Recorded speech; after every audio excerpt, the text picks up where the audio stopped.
Picture stepping into a house in New York in the year 1800, and the very first thing that hits you is the smell. Not one smell, but a dozen layered on top of each other. Tallow smoke from a candle, the sour tang of a chamber pot waiting to be emptied, wood smoke curling from the hearth, the faint rot of a nearby privy, and underneath it all, the sharp animal smell of a horse stabled just steps from where the family eats dinner. New York City in 1800 was home to roughly 60,000 people,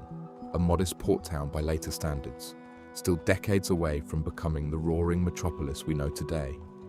And yet, inside its houses, an entire way of life existed that has vanished so completely that most people alive today would barely recognize it as human civilization at all. By the end of this story, you will understand exactly why.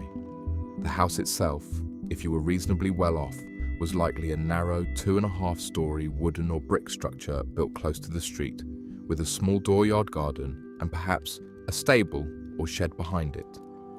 If you were poor, which the majority of New Yorkers were, you might share a single room in a crowded wooden tenement near the docks with an entire extended family, or even with strangers, since privacy as we understand it simply did not exist as a widespread expectation. The very concept of a bedroom belonging to one person was, for most of the population, a luxury reserved for the wealthy merchant class living along streets like Wall Street, Broadway, or Pearl Street, close to the harbor that fed the city's entire economy. The day began, as it always had for centuries, with fire. There was no gas, no electricity, and no coal furnace humming quietly in a basement. Instead, a wood-burning hearth, often a massive stone or brick fireplace taking up an entire wall of the main room, had to be coaxed back to life every single morning. In wealthier homes, a servant, often an enslaved person in this period, since slavery remained legal in New York until 1827, would rise before the household to rake through the ashes, searching for a single glowing coal buried in the ember bed from the night before. If a coal survived, it could be nursed back into flame with dry kindling and careful breath. If it had died out entirely, someone had to fetch fire from a neighbor, carrying a burning coal through the street in a metal container, because friction matches would not be widely available for another 3 decades. Fire, quite literally, was borrowed and passed hand to hand between households, a fragile, precious resource that could never be taken for granted. This single hearth was not just for warmth. It was the stove, the oven, the water heater, and the only source of light after dark for most families, all combined into one roaring, smoky, dangerous fireplace. Cooking meant hanging an iron pot from a swinging metal arm called a crane directly over the flames, adjusting the pot's height by chains to control the heat, an imprecise, exhausting, and often dangerous process that required constant attention to avoid burns or a ruined meal. Baking bread meant building a fire directly inside a brick oven built into the side of the fireplace, letting it burn down to coals, raking out the ashes, and then shoving the dough in with a long wooden paddle, judging the oven's readiness purely by hand feel and experience, since thermometers for home baking simply did not exist. An entire day's cooking, for breakfast, midday dinner, and evening supper, revolved around this single fire, meaning someone, usually a wife, daughter, or enslaved woman, was tied to that hearth for the majority of daylight hours. Water was its own daily burden entirely. There was no plumbing of any kind inside a typical New York house in 1800. Water had to be hauled, bucket by bucket, from a nearby well, a public pump, or, in some neighborhoods, directly from a spring or the increasingly polluted Collect Pond in Lower Manhattan,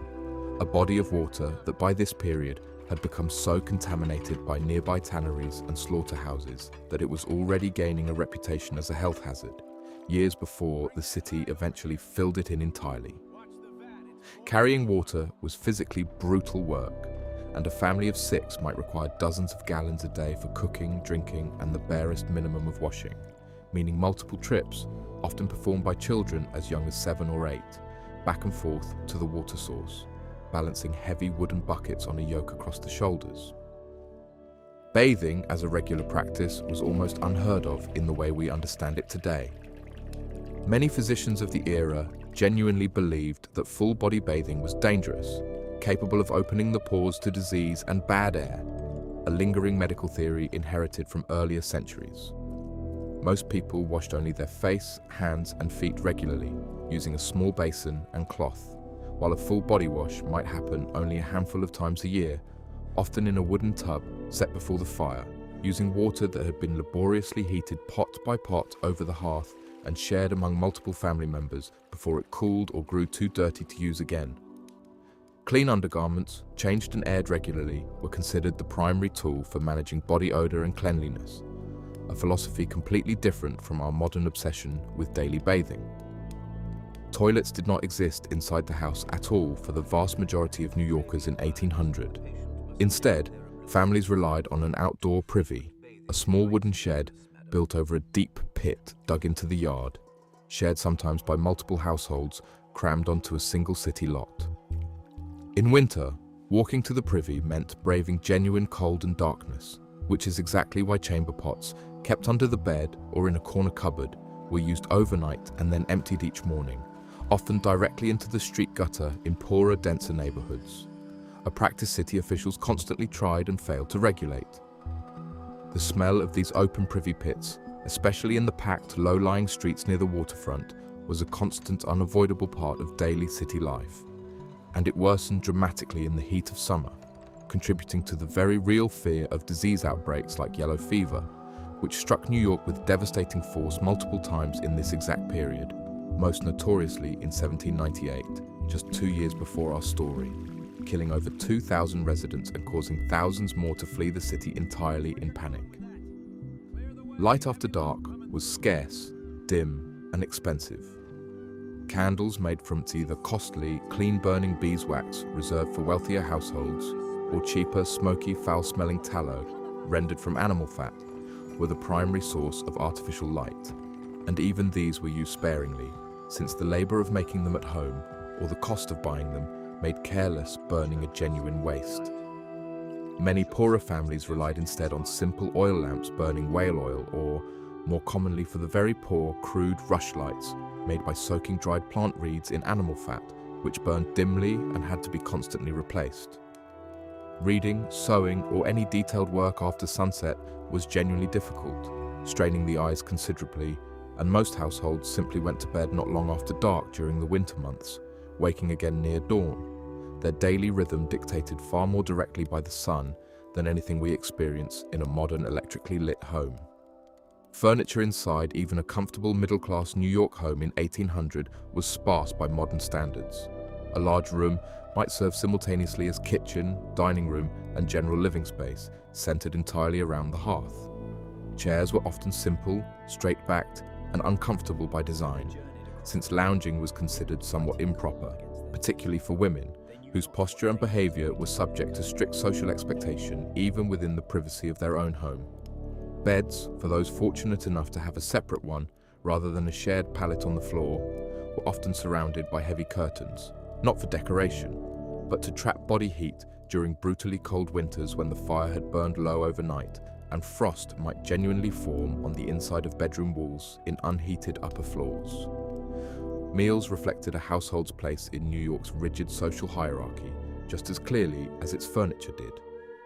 A wealthy merchant family might sit down to a table featuring fresh fish from the harbor, oysters, which were remarkably cheap and plentiful in this era, served almost as a common food rather than a luxury, alongside roasted meats, bread, and imported items like tea, sugar, and occasionally coffee, all served on English or Dutch-influenced ceramics passed down as heirlooms. A poorer family, by contrast, relied heavily on cornmeal mush, a direct inheritance from the region's earlier Dutch and Native American food traditions, alongside salted pork, dried beans, and whatever vegetables could be grown in a small kitchen garden or purchased cheaply at the public market.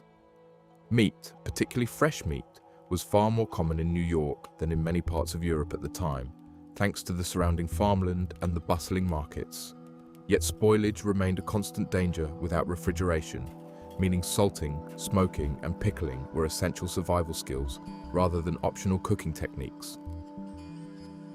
The presence of enslaved people within New York households in 1800 is a crucial and often overlooked part of this story. New York was, at this exact moment in history, still a slaveholding city, and roughly 1 in 5 households owned at least one enslaved person, who typically lived within the home itself, sleeping in an attic, a cellar, or a small room off the kitchen, performing exactly the exhausting domestic labor already described: hauling water, tending fires, cooking, cleaning, and caring for children, often alongside free household members, but under an entirely different, brutal, legal and social status.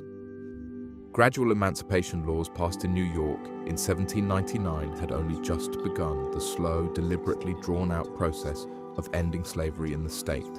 meaning that in the year 1800 itself, enslaved children born after the law's passage were still legally required to serve their mother's owner for decades into adulthood before gaining freedom, a grim reality embedded directly into the domestic fabric of countless New York homes during this exact period. Illness and death were constant, unwelcome companions inside every New York household, regardless of wealth. Without any understanding of germ theory, diseases like yellow fever, smallpox, typhoid, and dysentery swept through the crowded, poorly sanitized city with terrifying regularity, and a family might lose an infant or young child with a frequency that we would today consider an unimaginable tragedy, but which was, in 1800, simply an accepted, grieving part of ordinary life. Home was where you were born, almost always attended by a midwife rather than a physician, and home was also almost always where you died, nursed by family members in the very same room where meals were cooked and clothes were mended. Since hospitals in this era were crude, poorly funded institutions primarily associated with the desperately poor, sailors, and those with no family able to care for them. Evenings, once the day's brutal physical labor was finally finished, offered small, precious pockets of quiet connection. Families gathered close around the dying hearth fire, since venturing far from its warmth in a cold New York winter made little sense, and entertained themselves entirely without any device beyond their own voices and hands. Storytelling, singing hymns or popular ballads, reading aloud from a Bible or one of the very few books a family might own, and simple games filled these hours, while children learned practical skills like carving, sewing, or basic letters directly from parents or older siblings, since organized public schooling was still extremely limited and largely reserved for boys from families who could spare their labor. What makes this story genuinely remarkable is realizing just how invisible, how completely taken for granted our modern comforts truly are. The New Yorker of 1800 lived in a world where borrowing fire from a neighbor was normal, where bathing was considered medically risky, where a trip to the bathroom meant walking outside in the freezing dark, and where losing a child to disease was tragically expected rather than shocking. And yet, within that same house, in that same city, within just a single century, running water, gas lighting, indoor plumbing, and eventually electricity would arrive and utterly transform daily existence beyond recognition. Somewhere beneath the modern streets of Lower Manhattan today, the exact spot where a family in 1800 once hauled water from a well, or where a privy pit once stood, now sits quietly paved over, forgotten, buried under skyscrapers and subway tunnels, holding a version of ordinary human life so different from our own that it feels less like history and more like an entirely different world hiding directly beneath our feet.